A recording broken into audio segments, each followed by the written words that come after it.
1 through 8. It's a short parable, and it's on page 1628 of your Pew Bible.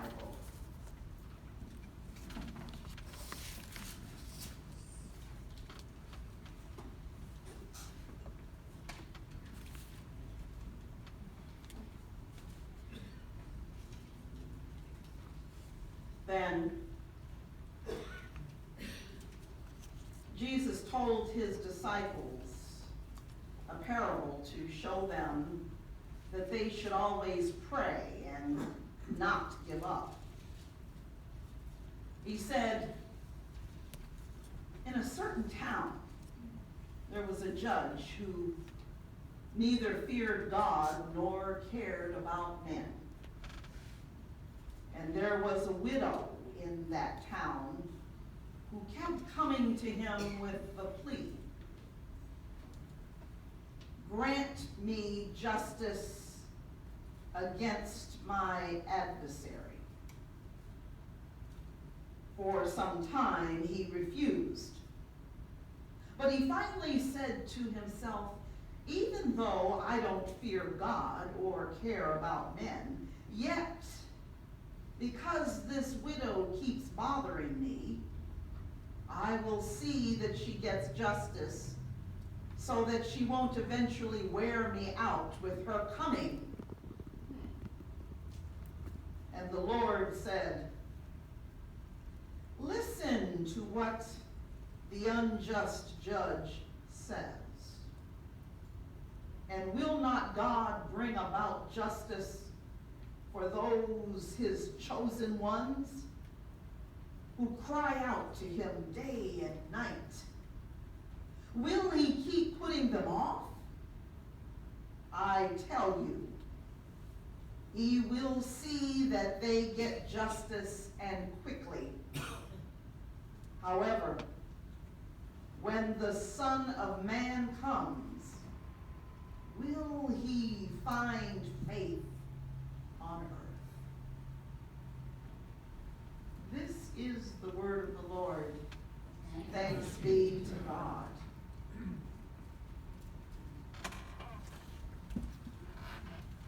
Jesus told the parable of their need to pray always and not lose heart.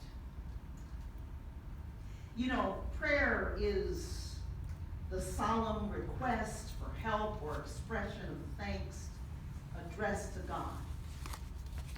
And the act of praying is a method of changing a situation for the better, a way of relating to God, ourselves, and to those around us, helping those in need, a way of putting every moment in the presence of God. Prayer deepens an individual's faith, as it also can help the believer come to a greater understanding of God's purpose for our lives. Most importantly, Jesus is saying to us that even in the midst of unjust judges, unjust individuals, unjust countries, unjust situations, unjust diseases, that I am with you. Even if the answer is soon enough. Even the unjust judge who honors nothing about humanity or human laws can be induced to the act of incessant appeals of a simple widow. And thus, how much more will God vindicate his elect when they cry out to him? Secondly, and probably more important, is the question, when Jesus returns, will he find faithful men and women who have persisted in prayer without losing heart before the end comes?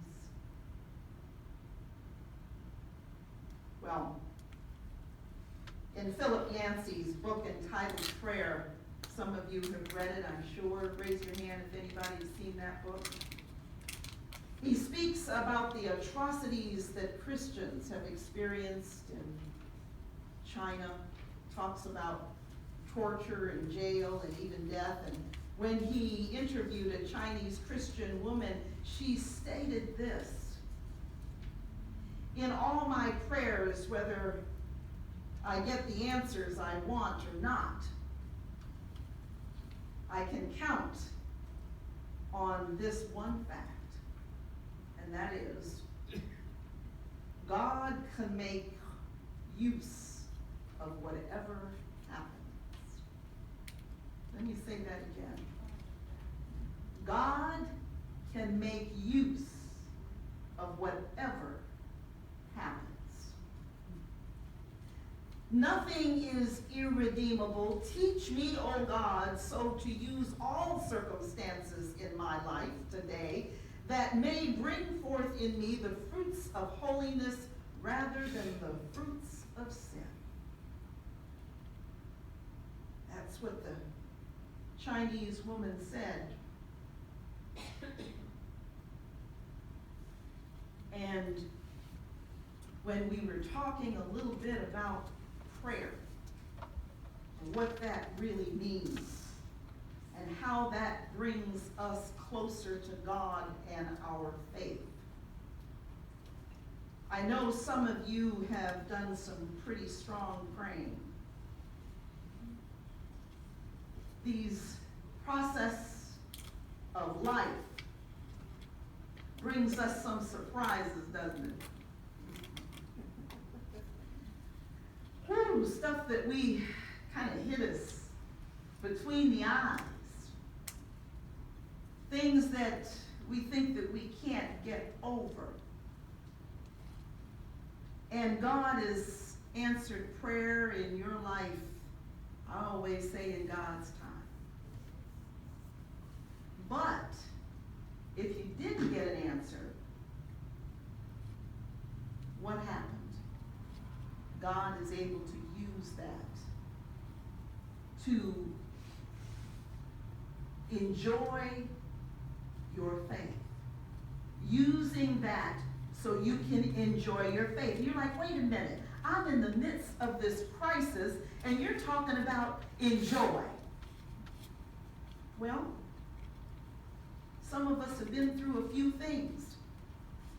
And what is so cool about being a young person is the truth and the authenticity that you have in your soul right now. See, when you get older, you cover all that up with pretty words and what we call etiquette and politeness. But right now, what comes out of your mouth is pretty much true, right? Well, I remember when I was about your age, my daddy was in Africa. We came first, and Daddy stayed in Nairobi to finish up some work and to close up the house.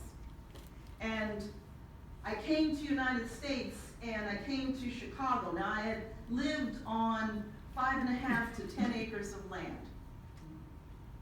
I went to an international school. I had a lot of outside activities. I came to Chicago and moved into a white box in the sky. And I thought I was going to lose my mind. You had to take a box to go down and get off of that, and then you could go out through the lobby, and then you could play in the grass. In Africa, you just opened the door, and I could play with the dog and the chickens. But I couldn't do it anymore. And I was frustrated. And so my aunt had a boyfriend, and his name was Ben. I'll never forget Ben, because Ben looked just like my daddy, and oh my goodness, I miss my daddy so. Anybody miss anybody real hard? So I was supposed to go out on a date with them. They were going on a date to see in the band shell in Chicago and see a concert. And it was pouring down rain. I mean, pouring down rain all morning. And I wanted to go go so bad just so I could hold Uncle Ben's hand. And my mother told me, baby, I don't think you're gonna be able to go on that, outing with your aunt and on Uncle Ben because it's raining too hard and that's an outside venue. And I said, Mom, oh no, I'm going on that. I'm gonna get on my knees and I'm going to pray and things are gonna change. And she said, and she basically did this to me. Can I touch your head? She went, hey, baby. And I thought, my mama has no faith at all. I went in the bathroom, I got down on my knees next to the tub, because you could put it looked like a pew to me. You could put your hand on the tub and be on the fuzzy rug, And I prayed and I prayed. I went in there every 10 minutes, just prayed. Know what happened? Sun came out, dried up all the rain, and the incy-bincy spider could go to the band shell and hold Uncle Ben's hand. And I felt like it was the day that God showed me that prayer for a little 11-year-old girl did something for me. It lifted my spirits. It reminded me that I still had a daddy that loved me. Now, it doesn't happen like that all the time, but you have a daddy that loves you in the midst of hell. When things are not going right, when things and people that you know are not doing well. Lyndon, Betty, those folks are not in these pews right now. But you know that you can get down on your knees and you can pray.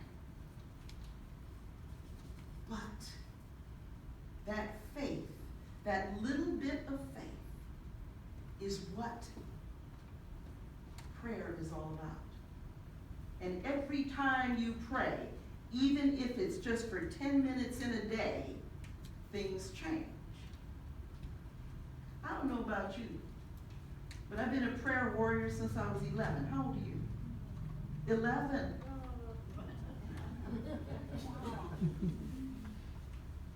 God teaches you some things in life. And that is that, nothing is going perfectly.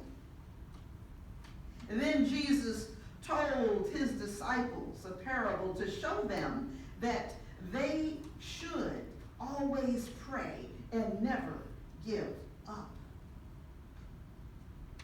Never give up. That's the hard part, folks. You see, we get depressed and we start whining and complaining about stuff and we let it go. And we say, you know what? I have control over this. God is saying, give it to me.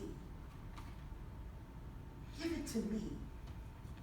Your shoulders are not that strong. Give it to God. And like that lady said, it will be good enough. Some of you have children. Anybody in here have adult children? Okay. You know about falling on your knees, right? Ooh, amen. Okay. Anybody had a problem, a big one? A big one. Raise your hand. No? Okay.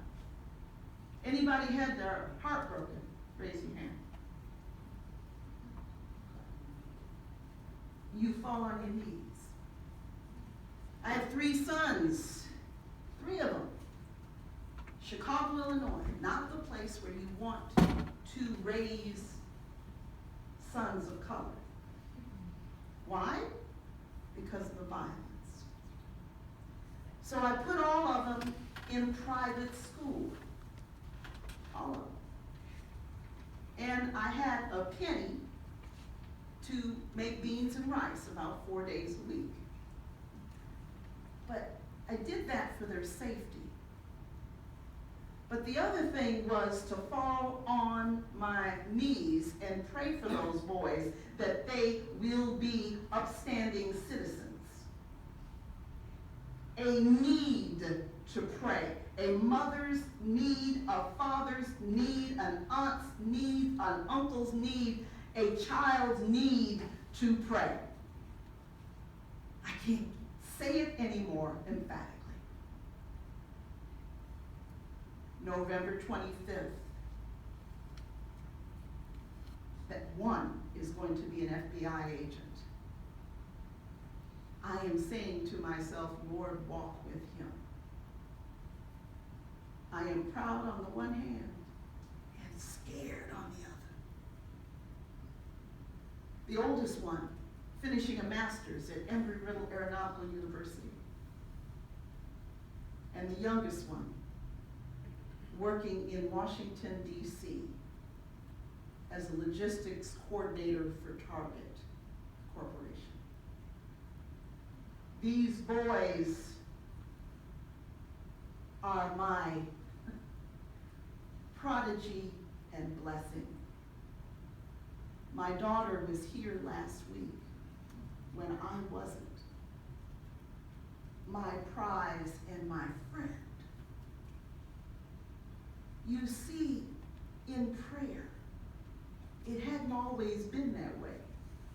Some of them, you know, were a little bit more hard-headed than the others. I had to swat them a couple times on the hiney. Of course, nowadays you'll be called to jail when you do that, but not in my day. And because of that, I believe, and because I fell on my knees, they're okay for now. Disease. Sunday's paper had a thing in there about basically dying with dignity. What is that about? Who wants to die? Anybody in here want to die? No, I don't see any arms going up. What happened? Not today. Not today, okay. See? Not today. In Sunday school, we were talking about dignity. We were talking about spirituality. And folks that say that they are spiritual. And how do you define that? And I started to think about how many people called me to the side of their bed and they said they were spiritual when I interviewed them when they were doing real good. You know, when they're doing real good, you say anything, don't you? Yeah. Well, you know, health is good. You just come into my house. You're just the chaplain. Yeah, everything's good. See my house. It's pretty. It's this, it's that. Oh, I don't need you now. No, in fact, I don't need you at all. In fact, get out of my house. I've heard all that.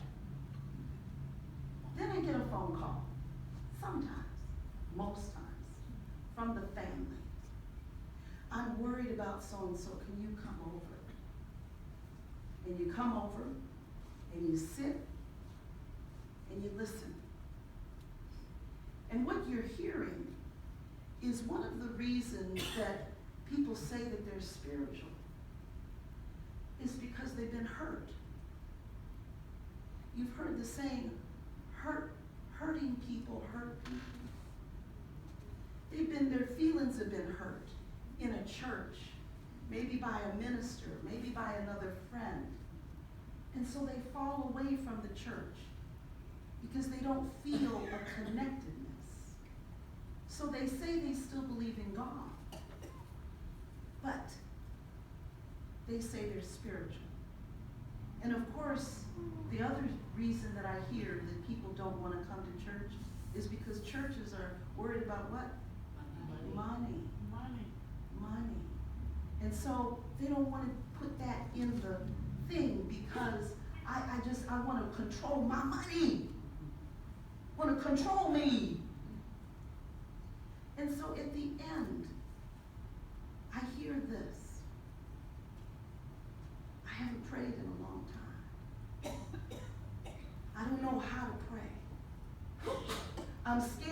pray, God might not hear me. So you just take a hand and you pray. 9 times out of 10, when you pray with someone who has been spiritual in their lives, that believes in a greater power called God, they can relax and they can die in peace. To most of us, that's a sad thing. That's because we're looking at it from our point of view. They're getting something off their chest. They're being forgiven and redeemed and rejuvenated, and they're ready to go. Now, somebody said, I don't want to go yet. I don't want to go yet. But I do want to be right.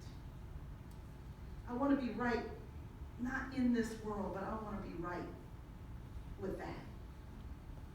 I want to be right because I want God to accept who I am just as I am, with all my flaws. And if I pray, I believe I can do it. This is a prayer from a British author. His name was John Bailey. Let me use disappointment as material for patience. Let me use success as material for thankfulness.